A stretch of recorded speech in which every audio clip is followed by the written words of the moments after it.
Before we get you out of here, Henry, we spent too much time on it in the preview episode not to hit on it because you wrote about it. We threw it out there as a what if, as sort of a thought exercise that maybe this game could launch an Eagles dynasty.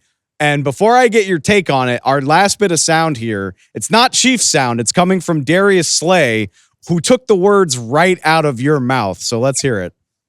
Yeah, the only thing better than one Super Bowl is two Super Bowls.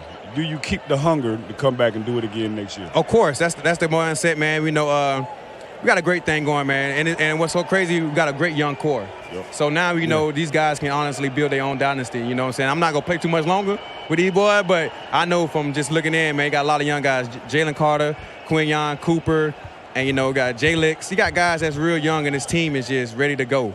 And I feel like this is gonna be a new dynasty for them guys. Usually it's us in the media that jump to conclusions like before the confetti's even gotten swept off the field. So I really love hearing it from Darius Slay, and he makes a hell of a point, man. You said the same thing. This is a team with a young quarterback. All the pieces are still there on offense. You're not losing too much in the way of veterans. I mean, this is probably the end for Brandon Graham. We'll see how much longer Darius Slay wants to play, but the vast majority of the reasons why the Eagles are in this game don't look like they're going anywhere.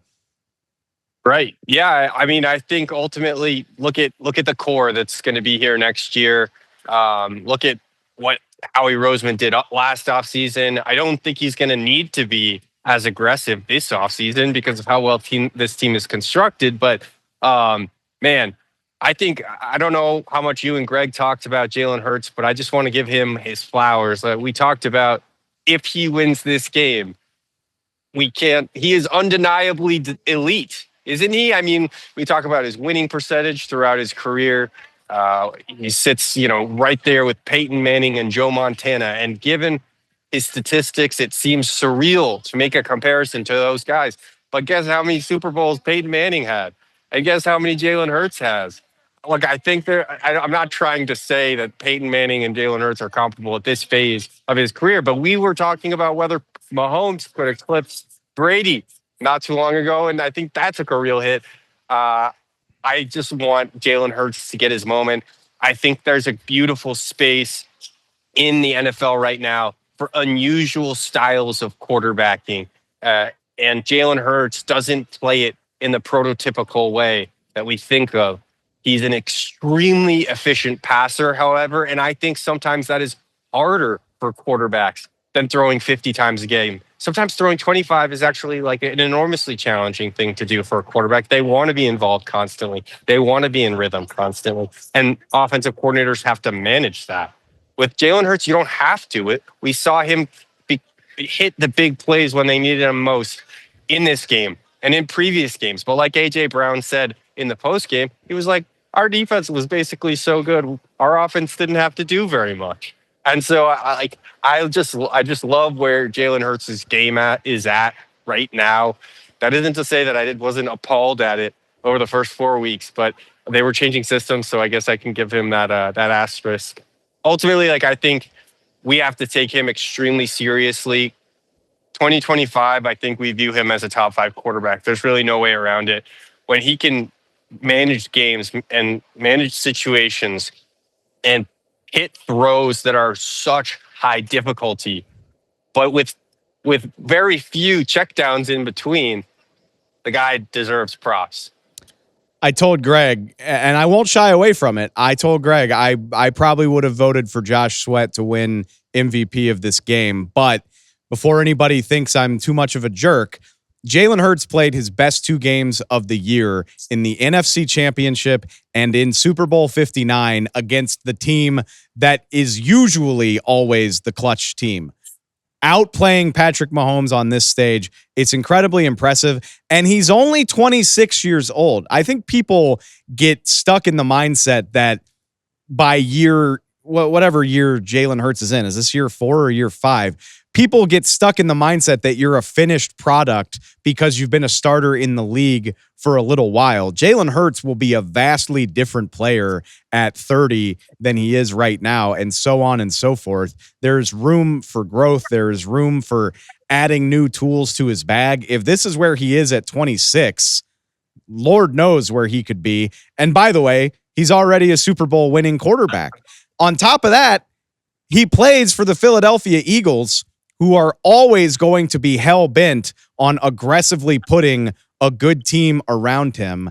And so whatever you might think of Jalen Hurts, this feels like the floor. Not to say that they're going to win the Super Bowl every single year. I'm not trying to say that, but I think the Eagles are going to put themselves in a position to contend every year, and Jalen Hurts officially deserves to have the reputation of delivering when they do get to those big moments. That's a hell of a combination no matter where you put him in the league pecking order.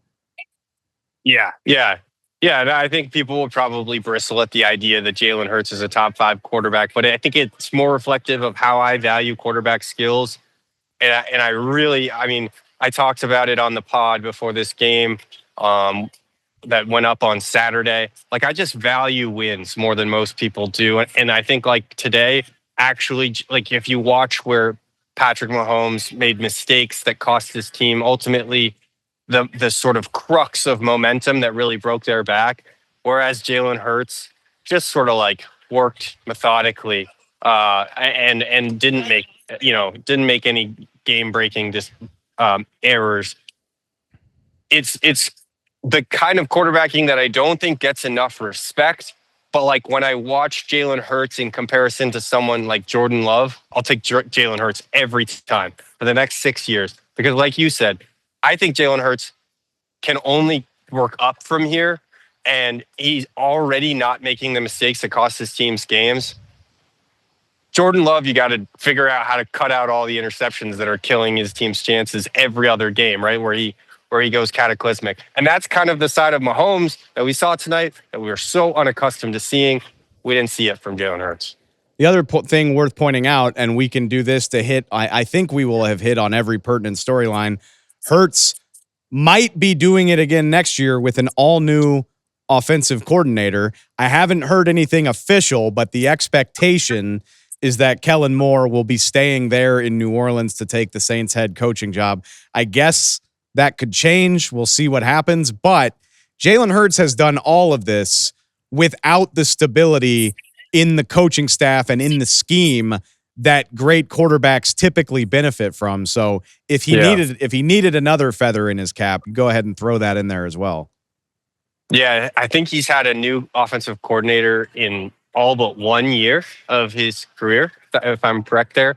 But ultimately, the other thing I'll say about him too is, like, we're talking about him ascending, and I'm getting pretty excited about where he ranks in the NFL quarterback spot. Look, I think that there's a possibility that he can regress. And, think about Dak Prescott, who's a guy like we thought early in his career was going to sort of ascend into eliteness. When he started losing the tools that he had on offense, the support that he had on offense, and even on defense, right, in part because of his contract, we started to see him lose that edge that we saw earlier on, and he plateaued and maybe even declined, right? So I think that's the challenge that Jalen Hurts will face. We will ultimately see him lose A.J. Brown at some point, right? A.J. Brown's going to move on. He's going to retire, whatever. And he won't have one of the best receiving tandems in the NFL anymore unless Howie Roseman can do something remarkable, which he can. But I think at some point we're going to see that the weapons and the tools come down a little bit. And that will be the moment where we need to see Jalen Hurts grow. But until then, he's going to be one of the best quarterbacks in the NFL, because until then, he still has A.J. Brown, Devontae Smith, Dallas Goedert, and who else? Saquon Barkley. This is where I'll make sure to give Howie his flowers and say, as long as he's calling the shots in Philly, I mean, there are going to be hits and misses, right? And Howie has plenty of misses, even though he deserves a ton of credit for this season. As long as he's there, he's going to do everything he can to make sure they're not trying to do more with less. That hasn't been the Eagles' ethos at any point in the last 8 years. And I think that's going to continue. But I do agree with you in the grand scheme of things. I think, like I said, a 26-year-old quarterback, plenty of room to grow and mature. And this is a fitting way to wrap this up because we obviously started out talking about the Chiefs, what went wrong for them. But on a night this dominant by Philadelphia, it's hard not to gravitate back to this performance on both sides of the ball. So I think that's a great spot to put a pin in it. Just an all-around impressive performance from Philly. Henry, it's been awesome chatting with you all week, man. I appreciate it so much. Go have a celebratory drink for me, and I'll talk to you soon, all right? Thanks, Dave. Appreciate you having me, man.